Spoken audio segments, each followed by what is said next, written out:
अस्सलाम वालेकुम, नमस्ते, सत श्री अकाल। वीडियो देखने वाले सबके लिए दुआ है कि आप जहाँ भी रहें खुश रहें, शाद रहें, आबाद रहें और हमारे इस चैनल पे अपना प्यार दिखाते रहें। एक पाकिस्तानी लड़का है जो कहीं ना कहीं अगर देखा जाए तो सनातन धर्म के ऊपर भी कभी कभी वीडियो बनाता है। तो आज इन्होंने कर्मा के ऊपर वीडियो बनाई है। देखते हैं कि इनके पास सनातन धर्म के हवाले से, कर्मा के हवाले से क्या जानकारी है इसके ऊपर। अगर आप हमारा ओपिनियन जानना चाहें तो वीडियो के लास्ट तक बने रहिए। मेरा नाम है नदीम इकबाल जंजुआ, मेरे साथ हैं Mohammad Sameer Khokhar. So guys let's start. Sadhguru का मानना है कि कार्मा आपकी इंटेंशंस भी है और इस बात को समझाने के लिए वो एक कहानी सुनाते हैं। दो दोस्त हर सैटरडे को एक जिस्म फरोश औरत यानी कि एक प्रोस्टिट्यूट के पास जाया करते थे।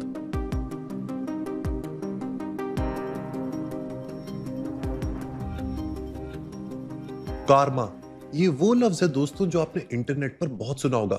जब भी किसी शख्स के साथ बुरा होता है तो अक्सर लोग कमेंट सेक्शन में लिखते हैं कि यही तो कार्मा है। यानी आम तौर पर गुमान ये किया जाता है कि कार्मा का मतलब यह है कि अगर कोई शख्स किसी के साथ बुरा करेगा तो एक दिन उसके साथ भी जिंदगी में बुरा होगा। जैसे कायनात के अंदर कोई ऐसा निजाम मौजूद हो जो हर अमल को रिकॉर्ड कर रहा हो और उसके बाद उसका सिला देता हो। लेकिन क्या वाकई कार्मा का यह मतलब है? क्या कार्मा सिर्फ बदले का नाम है? क्या ये कोई एक ऐसी गैबी यानी कि इनविजिबल रिवॉर्ड एंड पनिशमेंट की फोर्स है, या फिर कार्मा का मतलब कुछ और ज्यादा डीप है? इंडिया में एक योगी हैं जिनका नाम है जग्गी वसुदेव, जो कि सदगुरु के नाम से मशहूर है। उन्होंने कार्मा पे एक जबरदस्त किताब लिखी है जिसका नाम है Karma, a yogi's guide to crafting your destiny. आज इस किताब के जरिए मैं हमेशा के लिए कार्मा का ये जो लफ्ज है, इसका मीनिंग, इसका एसेंस, इसकी सोल आपके लिए क्लियर कर दूंगा। बुक बडीज कार्मा का लिटरल मीनिंग होता है एक्शन, कोई कर्म करना, कोई काम करना। लेकिन सदगुरु के मुताबिक लोगों ने कार्मा को एक्शन की बजाय रिवॉर्ड और पनिशमेंट के सिस्टम के तौर पर समझ लिया है। अक्सर लोग समझते हैं कि अच्छे काम का अच्छा फल मिलता है और बुरे काम की सजा मिलती है। यहां तक तो बात बिल्कुल ठीक है, लेकिन ये जो फल और सजा है ये आखिर मिलती कहां से है? यही असल मिसकंसेप्शन है। लोग कार्मा को एक बैलेंस शीट समझते हैं जहां पर इंसान की अच्छाइयों और बुराइयों का हिसाब रखा जाता है। कुछ लोग इस तरह समझते हैं जैसे कोई डिवाइन अकाउंटेंट आसमान पर बैठा हो और जो इंसान के हर अच्छे और बुरे काम का रिकॉर्ड मेंटेन कर रहा हो। लेकिन यहीं पे तो दोस्तों ट्विस्ट है। सदगुरु के मुताबिक ये सोच सिर्फ गलत नहीं बल्कि ट्रैजिक है, क्योंकि इस सोच ने लोगों को कंफ्यूज और खौफजदा कर दिया है। लोग कार्मा के लफ्ज का इस्तेमाल तो करते हैं लेकिन अक्सर औकात उन्हें पता ही नहीं होता कि दरअसल इस लफ्ज का मतलब क्या है। सदगुरु का कहना है कि इस सोच ने इंसान को फेटलिस्टिक बना दिया। दोस्तों, फेटलिज्म का मतलब ये होता है कि आपके साथ जिंदगी में जो होगा वो लिख दिया गया है, वो तय है, अब आप कुछ नहीं कर सकते। ये सारा किस्मत का खेल है। दोस्तों, मेरी लाइफ की ये पक्की पक्की ऑब्जर्वेशन है कि जो लोग इस फेटलिज्म में पड़ गए ना, जो इस सोच में पड़ गए, तो ये सोच उनसे एक्शन छीन लेती है। फिर इंसान यही कहता है कि भाई जो किस्मत को मंजूर, जो मेरी तकदीर में था वही मेरे साथ जिंदगी में हुआ।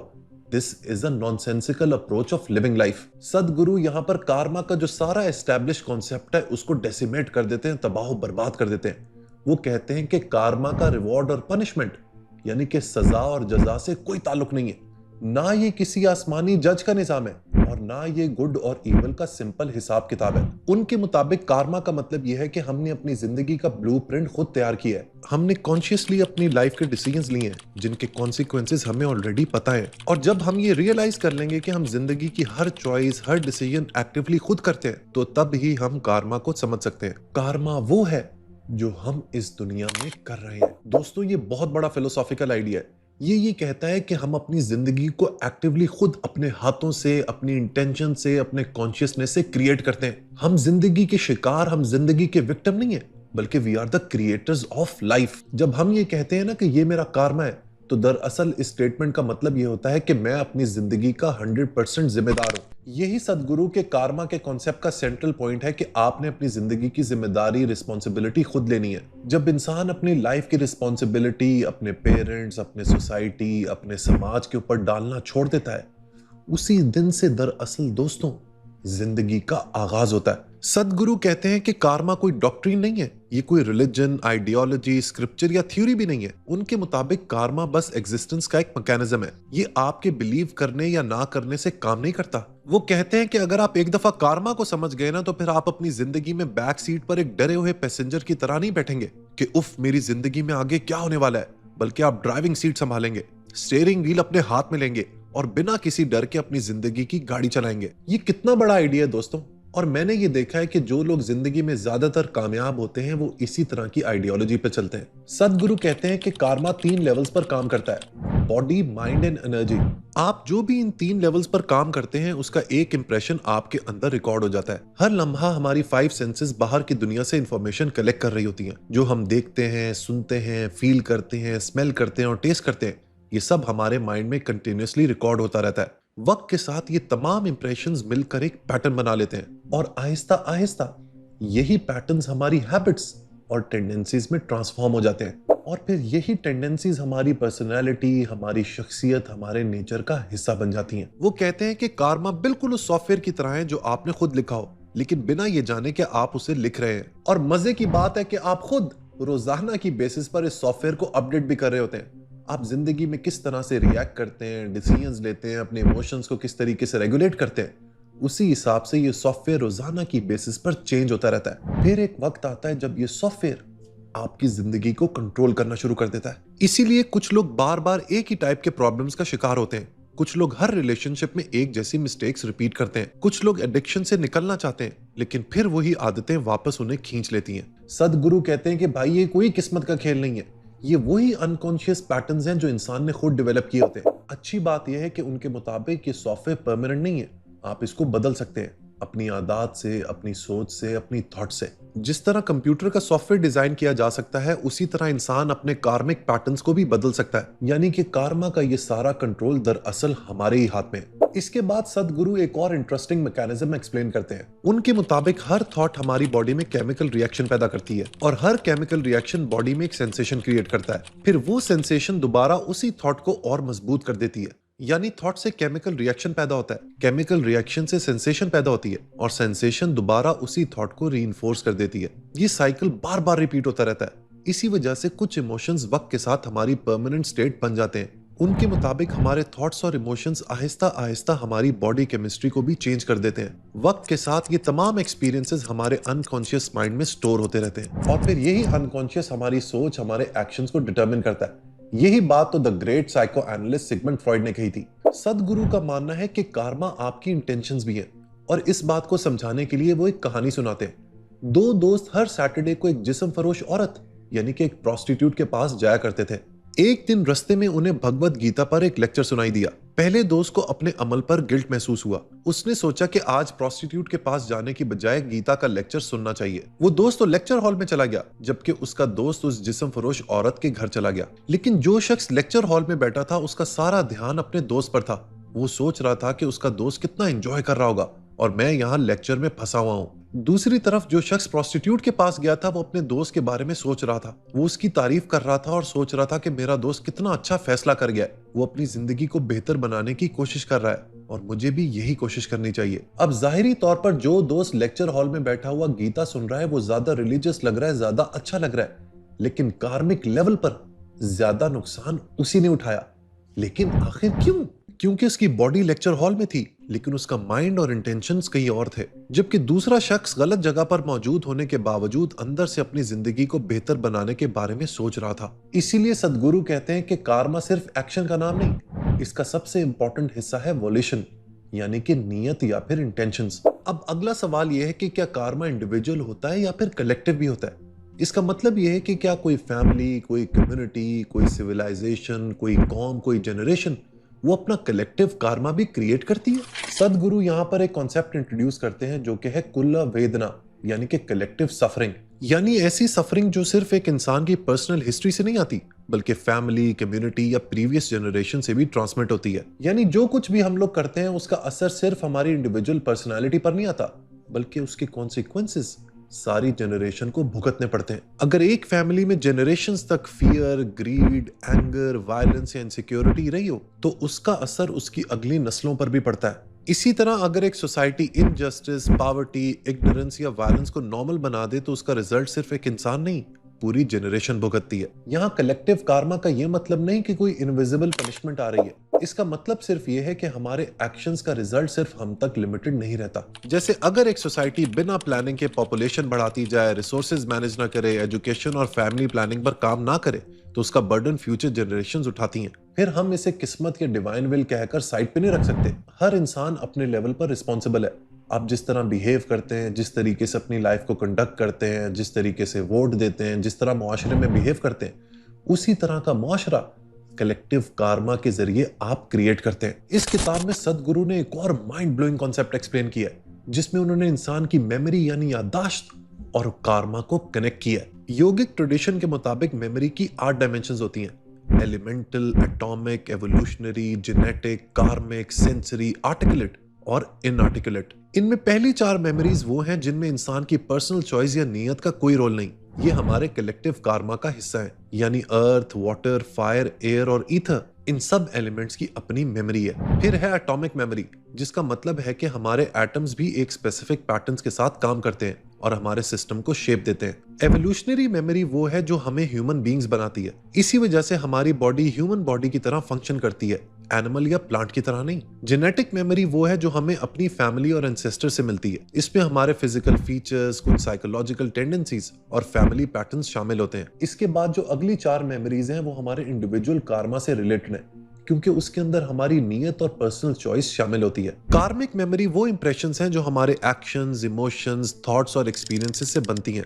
इसी से हमारे लाइक्स, डिसलाइक्स, हैबिट्स और पर्सनालिटी शेप होती है। सेंसरी मेमोरी वो है जो हमारी 5 सेंसेस के जरिए बनती है। जो हम देखते हैं, सुनते हैं, टेस्ट करते हैं, स्मेल करते हैं और फील करते हैं, वो हमारे अंदर इंप्रेशंस क्रिएट करता है। इनआर्टिकुलेट मेमोरी वो गहरी मेमोरी है जो हमारे अंदर मौजूद होती है, लेकिन हमें क्लियरली मालूम नहीं होता कि वो कहां से आ रही है। ये हमारे अनकॉन्शियस माइंड की फाउंडेशन की तरह काम करती है। और आखिर में आर्टिकुलेट मेमोरी, ये वो है जो हमें कॉन्शियसली मालूम होती है, जैसे इंफॉर्मेशन, लैंग्वेज, एजुकेशन, एक्सपीरियंसेस और वो नॉलेज जो हम क्लियरली एक्सप्रेस कर सकते हैं। ये सब 8 मेमोरीज अलग अलग बॉक्सेस नहीं है, बल्कि ये सब कंबाइन होके, ब्लेंड होके एक इंसान को यूनिक बनाती हैं। इसीलिए 2 लोग सेम फैमिली, सेम सोसाइटी और सेम एनवायरनमेंट में रहकर भी बिल्कुल सेम नहीं होते। यानी सदगुरु प्रूव ये करना चाह रहे हैं कि इंसान एक्यूमुलेटेड मेमोरी का रिजल्ट है, लेकिन इंसान की खूबसूरती ये है कि वो सिर्फ अपनी मेमोरी का प्रिजनर नहीं रहना चाहता। अगर इंसान कॉन्शियस हो जाए तो वो अपनी एक्यूमुलेटेड मेमोरी से ऊपर उठकर अपनी जिंदगी खुद क्रिएट कर सकता है। आपकी जिंदगी में मुश्किलात तो आएंगी, हर इंसान की जिंदगी में आती है।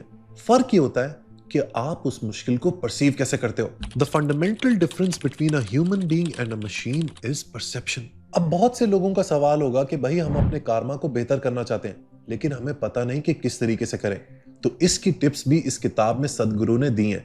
Let's review them. सदगुरु का कहना है कि कार्मा से बचने का तरीका ये नहीं कि आप एक्शन करना छोड़ दें, बल्कि आप एक्शन के तरीके कार को बदल दें। उनके मुताबिक हर इंसान को एक्शन करना ही पड़ता है। सांस लेना, सोचना, बोलना, काम करना, रिलेशनशिप बनाना, ये सब एक्शंस हैं। इसलिए एक्शन से भागना मुमकिन नहीं। सवाल सिर्फ इतना है कि जो एक्शन आप ले रहे हैं वो आपको ज्यादा फंसा रहे हैं या फिर आपको आजाद कर रहे हैं। इसी को वो कर्मा योग या फिर कर्म योग कहते हैं। उनके मुताबिक कर्म योग का मतलब सिर्फ चैरिटी करना, सोशल सर्विस करना या बहुत बिजी रहना नहीं। बहुत से लोग समझते हैं कि जितना ज्यादा काम करेंगे उतना ही स्पिरिचुअल होंगे। सदगुरु इस बात को अपोज करते हैं। वो कहते हैं कि असल मामला क्वांटिटी का नहीं बल्कि क्वालिटी का है। एक ही काम 2 लोग अलग तरीके से कर सकते हैं। एक शख्स उसे शदीद स्ट्रेस में और इगोइस्टिक अंदाज में करेगा, जबकि दूसरा उसे बहुत ही जॉयफुल अंदाज में और खुशी खुशी करेगा। इसी बात को समझाने के लिए वो 3 पत्थर काटने वाले मजदूरों की एग्जांपल देते हैं। एक दिन एक शख्स ने 3 मजदूरों से एक ही सवाल पूछा कि तुम क्या कर रहे हो। पहले मजदूर ने जवाब दिया, नजर नहीं आ रहा, मैं पत्थर काट रहा हूं। दूसरे ने कहा, मैं अपना पेट पालने के लिए पैसा कमा रहा हूं। लेकिन तीसरे मजदूर ने मुस्कुराते हुए जवाब दिया, मैं एक शानदार मंदिर बना रहा हूं। तीनों एक ही काम कर रहे थे, लेकिन तीनों का नजरिया मुख्तलिफ था। लिहाजा सदगुरु ये बात कहना चाहते हैं कि जिंदगी में जब आप कोई भी काम करें तो उसकी बहुत बड़ी डिपेंडेंस आपके एटीट्यूड पे होती है। असल अहमियत इस बात की है कि आप उस काम को किस नजरिए, किस अहमियत और किस सोच से कर रहे हैं। इसके बाद वो ड्यूटी के कॉन्सेप्ट को भी चैलेंज करते हैं। वो कहते हैं कि सिर्फ ड्यूटी निभाना स्पिरिचुअल नहीं है। अगर इंसान मजबूरी में कोई काम कर रहा है तो ना वो खुद खुश होगा और ना दूसरों को खुशी देगा। वो कहता है कि अगर आप किसी काम से मोहब्बत नहीं करते और सिर्फ उसे बर्डन के तौर पर कर रहे हैं तो आप सिर्फ मिजरी प्रोड्यूस करेंगे। इसीलिए एक्शन ड्यूटी से नहीं बल्कि इन्वॉल्वमेंट से आना चाहिए। इसके बाद वो एक और इंटरेस्टिंग इक्वेशन समझाते हैं, जो कि है बीइंग, डूइंग एंड हैविंग। सदगुरु का कहना है कि ज्यादातर लोग अपनी जिंदगी उल्टे तरीके से गुजारते हैं। वो पहले पैसा कमाना चाहते हैं, शोहरत कमाना चाहते हैं, इज्जत कमाना चाहते हैं और फिर कहते हैं कि इसके बाद मैं खुश रहूंगा और अपने आप को मुकम्मल फील करूंगा। लेकिन उनके मुताबिक इसका तरीका बिल्कुल उलट है। पहले इंसान को अंदर से मुकम्मल होना चाहिए, कंप्लीट होना चाहिए, फिर उसके जो एक्शंस होंगे वो दरअसल उसकी इनर स्टेट को रिफ्लेक्ट करेंगे। उसके बाद जो कुछ मिलना है वो नेचुरली मिल जाएगा। यानी कि सक्सेस हैप्पीनेस नहीं पैदा करती, हैप्पीनेस सक्सेस पैदा करती है।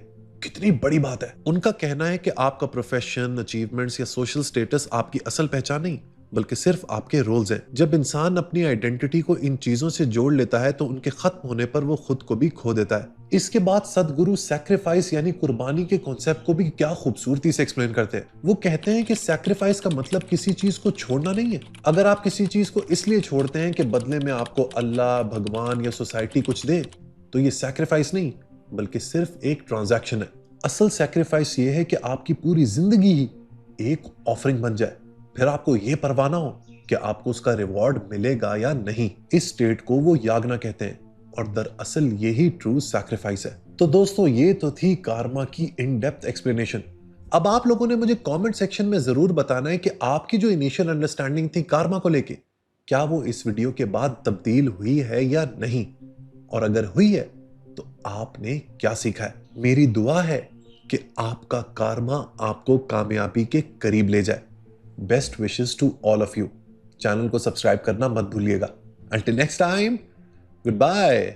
बहुत ही जी हैरान कौन, बहुत ही नॉलेजेबल जो है, अगर कर्म के हवाले से अगर देखा जाए तो इसमें स्टडी है। और मेन बात ये आ जाती है कि इंसान के थॉट जो होते हैं वो ही उसकी जिंदगी में जो है परिवर्तन करते हैं, या आगे ले जाते हैं या पीछे ले जाते हैं। तो यहाँ मेन चीज ये आती है कि सतगुरु जी जो है उनकी कह लो कि नॉलेज का हमें आइडिया होता है।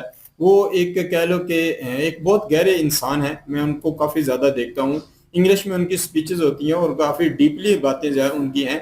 और यहाँ भी कर्मा के हवाले से जो उन्होंने लोगों को समझाने की कोशिश की है, और लोग अगर देखा जाए ना, जो नेगेटिव माइंड लेकर बैठे हैं, असल जो फोकस है उनकी तरफ इस वीडियो के माध्यम से उन्हें कहीं ना कहीं जोड़ने की कोशिश करते हैं। जो इंसान जो है, ये बहुत सारे लोग हैं वो जो यही समझ के बैठ जाते हैं कि हमने हमारे जो नसीब में लिख चुका है वही मिलना है, तो हम कहीं ना कहीं कर्मों के चक्कर में क्यों पड़े। तो यहाँ फिर इन्होंने उसी हवाले से जो है समझाने की कोशिश की है, इंसान को झंझोड़ने की कोशिश की है कि कर्मा जो है वो कहीं ना कहीं इंसान के आने वाले जिंदगी के कुछ ऐसे कंसेप्ट हैं उन्हें तभी क्लियर करता है जब इंसान जो है एक एफर्ट, एक मेहनत उस पॉजिटिव वे में करता है। तो इन इस और साथ में जो है, अगर इंसान के थॉट जो है, अगर अच्छा कर्म भी करने जाए, थॉट उसके नेगेटिव हो तो भी उसका कर्मा जो है उसे वो कह सकते हैं कि वो फायदा, वो कह सकते हैं कि सक्सेस वो नहीं पहुंचा सकता। अगर इंसान से कोई गलती भी होती है पर उसके थॉट जो है वो पॉजिटिव ही हैं, वो कहीं ना कहीं अपने आप को बेहतरी की तरफ लेके जाना चाहता है, तो वहाँ फिर सतगुरु जी जो है लोगों की कह सकते हैं कि उनको बेहतर मशवरा देते हैं कि वो इंसान जो गलती तो कर बैठता है पर उस गलती से पछताता है कि वो आगे जाकर कहीं ना कहीं जो है अपने आप को बेहतर करेगा, तो उसको इन्होंने बेहतर यहाँ माना है। बाकी ये है कि यहाँ इन्होंने मुख्तलिफ कौमों के हवाले से भी इन्होंने अपना ओपिनियन रखा है सतगुरु जी ने, कि मुख्तलिफ जो कह सकते हैं कि दुनिया में एक फेथ है या कह सकते हैं कि मान्यताएं जो बन चुकी हैं, तो उसको भी ये समझाने की कोशिश करते हैं कि अगर आप जो है आप कर्म तो को करते हैं, उसके बाद उसका जो उसको बेहतर करना, मतलब आपने जैसे इन्होंने समझाया कि बच्चे पैदा तो शुरू कर देते हैं पर उसके ऊपर आप जो है उन जो आप एक कर्म कर रहे हैं उसके ऊपर अगर आप उस कर्म को बेहतर करने के लिए कुछ नहीं करते तो भी वो कर्म आपके लिए जो है आने वाले वक्त में बहुत सारी कंफ्यूजिंग, बहुत ज्यादा जो है डीपली आपके लिए मुश्किलात जो है वो पैदा कर सकता है। तो इन्होंने इसी हवाले से कहीं ना कहीं कर्मा के हवाले से जो है इंसान जो है उसी तरीके से आगे बेहतर चल सकता है। अगर कर्मा के कह लो कि अपोजिट भी, मतलब कर्मा के अपोजिट जाकर उसके कहीं ना कहीं जो है जो आने वाले कन्फ्यूजन, आने वाले जो मसाइल होते हैं उनको अगर वो कहीं ना कहीं ना सुलझा पाए तो भी वो कहीं ना कहीं जो है एक इस तरीके की बंद गली में जा सकता है जिसका बहुत ज्यादा कह सकते हैं कि आने वाले वक्त में नुकसान हो सकता है। बाकी बहुत सारे लोग जो है एक ही देखें, जैसे इन्होंने 3 लोग जो पत्थर तोड़ रहे होते हैं उनकी जो मिसाल यहाँ हमारे सामने रखी है वो हमारे लिए काफी ज्यादा सीख वाली है कि इंसान पॉजिटिव रहकर कहीं ना कहीं अगर अपना मतलब बर्ताव शुरू करे या अपनी कह सकते हैं कि बातचीत करे, तो वो बंदा भी अगर देखा जाए ज्यादा फायदा हासिल करता सकता है। एक बंदा जो है कहीं ना कहीं अग्रेशन दिखाता है आपसे किसी ने सवाल किया, उसका आप जो है उल्ट जवाब देते हैं, तो वो भी कहीं ना कहीं इंसान जो है आने वाले वक्त में उस तरीके का कह सकते हैं कि फायदा हासिल नहीं कर सकता, जो कहीं ना कहीं दूसरा बंदा जो पॉजिटिव रह के अपने कर्मा के हवाले से जो है अपने आप को एक कह सकते हैं एक माहौल में रखता है, और उसी हवाले से कहीं ना कहीं जाकर जो है इस चीज को कह लो कि सिचुएशन को क्रिएट करता है, तो वो कहीं ना कहीं ज्यादा बेहतर होता है। बाकी ये है कि सतगुरु जी जो है वो कह सकते हैं कि बहुत बड़ा नाम है, उनकी एक किताब के हवाले से कुछ ना कुछ जिन्होंने उसमें से जो बातें इनके समझ में आई, इन्होंने आगे कोशिश की समझाने की। मैं ये समझता हूँ कि सनातन के वो लोग जो है इस दौर के हिसाब से धरती पे जो कुछ चल रहा है, जो लोगों के कह सकते हैं कि बिहेवियर में कुछ गलत चीजें आती हैं, तो उनको बेहतरी के लिए वो काम करते हैं। तो इसमें इसलिए मैं ये समझता हूँ कि सनातनी लोग जो है इस दुनिया की बेहतरी के लिए जिस तरीके से काम कर रहे हैं, तो हमारे लिए ये है कि हम ऐसे लोगों को सपोर्ट करें और ऐसे लोगों का प्रचार करें कि लोग उनसे और सीख हासिल कर सकें। बिल्कुल जी, कर्म जो है वो बहुत ज़्यादा वैल्यू रखती है। लेकिन मेरा थोड़ी सी अलग सोच थी, लेकिन आज चेंज हुआ है। मुझे ये था कि जब आप अच्छे कर्म करना शुरू कर देते हैं ना, लाइक दैट इन्होंने दो दोस्तों की कहानी सुनाई। इन्होंने कहा कि दो दोस्त थे, वो एक बाजारी औरत थी, तो उसके पास जाया करते थे। तो एक दिन हुआ कुछ यूं कि एक बंदा जो है उसने उनमें से गीता का ज्ञान सुन लिया, तो उसका मन चेंज हो गया और वो वहां पे चला गया, लेकिन दूसरा जो है वो उधर चला गया। अब जो गीता का ज्ञान सुनने गया लेक्चर हॉल में, तो उसके मन में ये चल रहा था मेरा दोस्त कितना भाग्यशाली है, वो अच्छा कर रहा है, एंजॉय कर रहे हैं, और मैं यहाँ पे हूँ। दूसरा ये सोच रहा था कि वो कितना अच्छा है कि यार उसने क्या नाम है इसका कि कह लें कि अच्छा रास्ता चुना है। अब मुझे ये था कि जब आप अच्छी चीजें करना शुरू कर देते हैं ना, तो ऑटोमेटिक ही आपके अंदर जो है ना वो चेंज होना शुरू हो जाता है। लेकिन इन्होंने जो बात की है वो ज्यादा लॉजिक वाली है मेरी सोच से। इन्होंने कहा कि जब आपका मन जो है वो परिवर्तन होता है ना, वो अच्छाई की तरफ राग़ब होता है, सुकून और शांति की तरफ राग़ब होता है, वो चीजें आपको एक अच्छे रास्ते के ऊपर, एक अच्छे कर्म की तरफ लेके जा सकती हैं। अब वो इंसान बैठा तो गलत जगह पे है, लेकिन उसका मन जो है वो एक कह लें कि पछतावा, एक पशीमानगी जो फील कर रही है ना चीजें, वो है गलत जगह पे लेकिन है सही। लेकिन जो सही जगह पे बैठा है वो है तो सही जगह पे, लेकिन मन से वो गलत है। तो इट्स मीन कि कर्मा जो नजर आ रहा होता है उसमें, और जो आपका मन जो है जब तक वो मैच नहीं करेंगे तब तक आप जो कर्म कर रहे हैं उसका कोई फायदा नहीं होने वाला। क्योंकि फायदा तो तभी होगा कि आपका जो अंदर है, जो आपका मन है, उसका परिवर्तन होना, उसका मैच होना आपके कर्मा के साथ, तो फिर जाके आपको उस कर्मा का लाभ मिलना शुरू हो जाएगा। लेकिन जब तक आप कर्मा को और अपने मन को मैच नहीं करेंगे, होंगे कहीं, करेंगे कुछ, तो फिर मामला जो है ना वो गड़बड़ हो जाएंगे। फिर आपको वो कर्मा करने का फायदा इस वजह से नहीं है क्योंकि आपका मन उसकी तरफ है ही नहीं है, आपका मन तो दूसरे कर्मा की तरफ है। तो ये चीजें जो है ना वो बड़ा वैल्यू रखती हैं। तो मेरे ख्याल में इंसान जो है वो सबसे पहले अपने मन को जो है ना वो इस तरफ लेकर आए और अपने मन को माइल करे। जब आप कह लें कि अपने मन को, अपने हृदय को कर्मा की तरफ जो है, पवित्र रास्ते की तरफ, एक अच्छे रास्ते की तरफ, ज्ञान की तरफ, धर्म के रास्ते की तरफ लाने में कामयाब हो जाएंगे, तो फिर समझ लें कि आपकी जो थॉट्स हैं उसमें भी परिवर्तन आना शुरू हो जाएगा। जब तक आपका मन जो है वो नहीं होगा तब तक आपके थॉट्स जो हैं वो आपके ऊपर हुकूमत करेंगे, वो आपको अपनी मर्जी से चलाएंगे। तो ये चीजें यहाँ पे देखना, मद्देनजर रखना बड़ा जरूरी है। आप कोशिश करिए कि आहिस्ता आहिस्ता, शुरू शुरू में मुश्किलात होती हैं, लेकिन आहिस्ता आहिस्ता जो है वो अपने मन को कोशिश करिए अच्छे कर्मों पे लगाने की, धर्म के रास्ते पे लगाने की। थॉट्स जो हैं वो तंग करती भी हैं तो भी आपने हटना नहीं है, आहिस्ता आहिस्ता वो दोनों मैच हो जाएंगे। जिस दिन वो दोनों मैच हो जाएंगी, असल कर्मा वो ही होता है। बिल्कुल, ये असल बात ये भी है कि ये वीडियो भी हमारे लिए भी काफी कहीं ना कहीं सीख वाली थी। इसमें भी बहुत सारी बातें ऐसी थी जो हम भी कहीं ना कहीं इससे सीख हासिल कर सकते हैं, और इसमें हम भी जो है अपनी ज़हनी सुकून और अपना कह सकते हैं कि मन के अंदर जो कह सकते हैं कि नेगेटिव हालात आते हैं, उनको हम भी इस वीडियो के माध्यम से, इस कहने की बातों के माध्यम से हम भी सीख सकते हैं। बिल्कुल जी, ये थी आज की वीडियो। इस वीडियो के माध्यम से आप लोगों का क्या कहना है, आप लोग कमेंट सेशन में अपनी राय दीजिएगा। मिलते हैं नेक्स्ट वीडियो में, तब तक के लिए अल्लाह हाफिज़, पीस।